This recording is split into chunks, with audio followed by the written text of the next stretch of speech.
guys, are you ready to learn how to make this guy? He is so easy to make. I can't wait to share this with you. And you're going to have him forever. And you don't have to deal with any pumpkin guts. How awesome is that?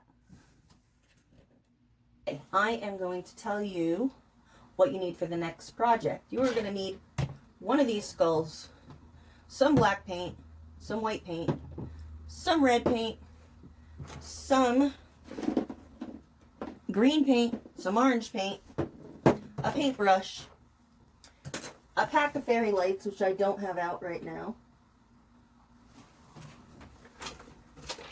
We'll just use these. A pack of lights, an X-Acto knife, and that's about it. Okay, so step one, take your skull, paint it black. Once you have it painted black, cut it out like you would cut out the face of a pumpkin. Once that is done, and be so very careful on this part with your X-Acto knife, because this is smushy and it cuts parts, you know, where you don't want it to cut, and where you want it to cut, it's not working. So please be super careful when you go to cut out your pumpkin. You can make them have as many teeth missing as you would like. Be careful you don't cut out the middle part of the nose here. You want to leave that intact and just cut on either side, the little holes, okay? And then after you do that, then we're going to paint the inside of the skull using a paintbrush. You're just going to dip in the paint and paint it the best you can with a little bit of green paint, okay? Or you could do yellow. We want to make this a little bit brighter on the inside. I'm going to go with green. So I'm going to paint the inside, sticking my paintbrush in the eye holes and just painting it green the best that I can. And I will be back. Okay, so the inside of my skull is now painted green the best that I could by sticking my paintbrush in the sockets of his eyes, his mouth, his nose. And the color that I used was not a deep dark green, it was Christmas Tree Verde. This is from Walmart. The skulls, of course, are from Dollar Tree, my favorite place. And I just have True Red, regular orange, and I added a canary yellow. I have a little glob of just orange paint. I put a little glob here with orange paint and added some of the red. And it was too dark for me, so I took some out, put some in another little cup holder, and just added more orange to make it a lighter version. And then I put a whole bunch of yellow. I put a whole bunch of yellow in with some orange to make it a very bright color. Now the next step we're going to do is we are going to take the darker color right here, and we are going, the one that was mixed with red, not my first attempt, but the second attempt, because the first attempt came out way too dark. So I lightened it up by adding more of the orange to the red. And we're going to dry brush that on the entire skull. Dry brushing is when you take the paintbrush and you dip it in your paint. You take a paper towel or piece of paper and you wipe off as much paint as you can on the brush. And then you gently wipe over the surface, letting the brush just hit the tops of the surface, not digging it into the cracks. That's the next, is using the dark orange and painting your skull. Alright, so let me do that and I'll be back. Okay, now I have my skull dry brushed with the dark orange paint. If you need to go over the teeth to re-blacken some of them, you can do that. The next step after this is completely dried, what you want to do is go to your regular orange paint. Not the lightest color of orange you made, but the next shade down. And you're going to dry brush that on the higher parts of his face, where the light would hit him if he was outside first.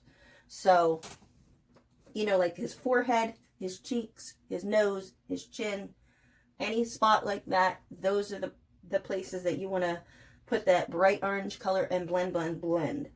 If you make it too bright, you can always repaint it black and then go wait till it dries, do the dark orange again, and then go back with the light color. Just make sure that you blend it out, all right? So that is the next step. I'll be right back. Okay, so now we have the next shade on. All right, so now the next step, we're going to take the brightest of the oranges and highlight the high spots again. Okay, but doing less. You're not going to cover the whole, like I did the whole top of the head with the lighter orange. I dry brushed it over top.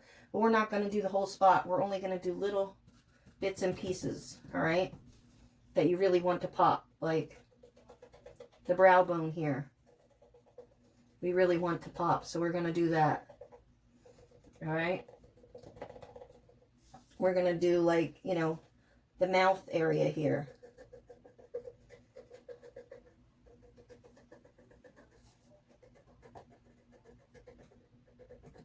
The cheeks.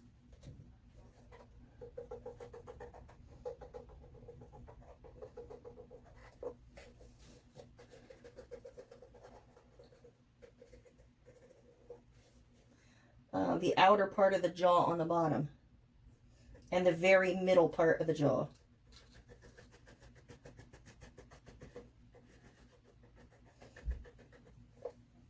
Okay.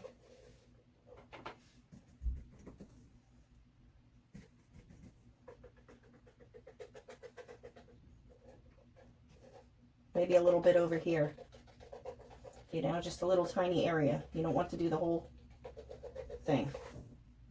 You want to do just a tiny bit over here on the side, on the top.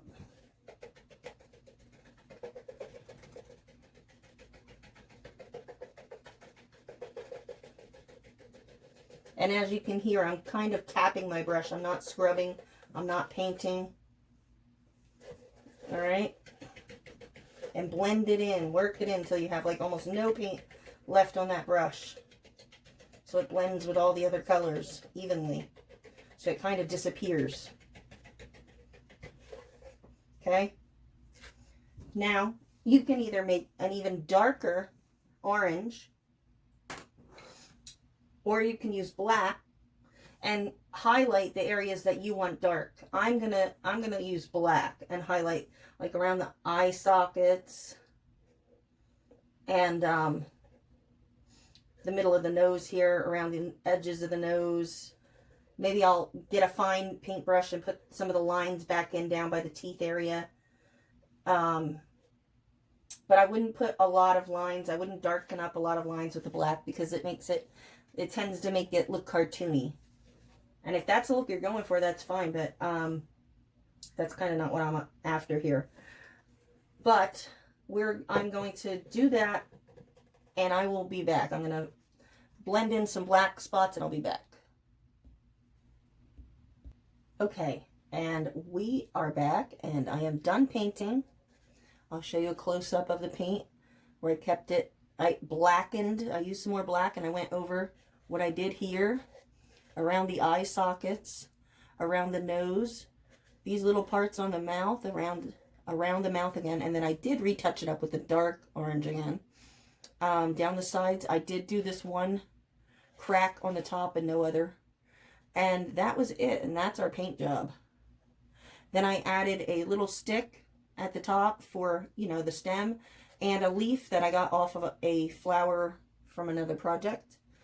And then I took an X-Acto knife and I drilled a hole in the bottom of him. I got my fairy lights. Now this is the last part to this guy. We're just going to stuff them in the hole. I made the hole where the line indents on the bottom of the skull. Just shove your fairy lights up in there till you got them all in there. I'm going to set my guy on a base. You don't have to. It's just a tray that they use for the candles at the Dollar Tree. And I glued that to a candlestick with some Gorilla Glue. And then I covered the top with some moss. And that is where his home is going to be. All right. So I put all that in there.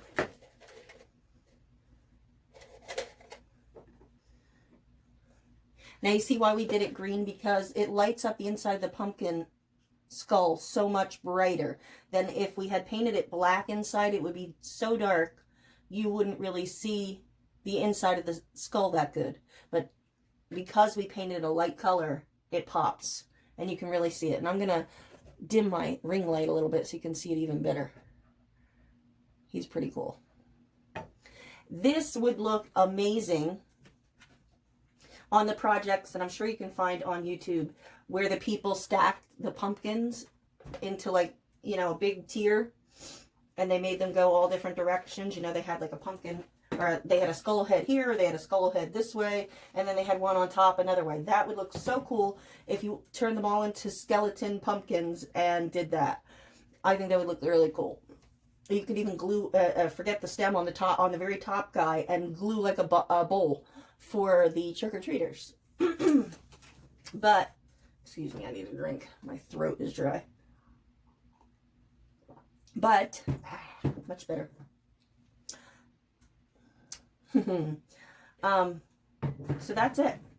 So we're just going to set him up here on his little, and these are all from Dollar Tree as well. This long candlestick and this glass tray.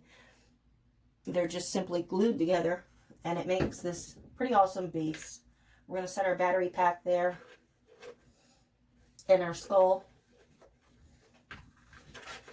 on top, if I can get them to stay.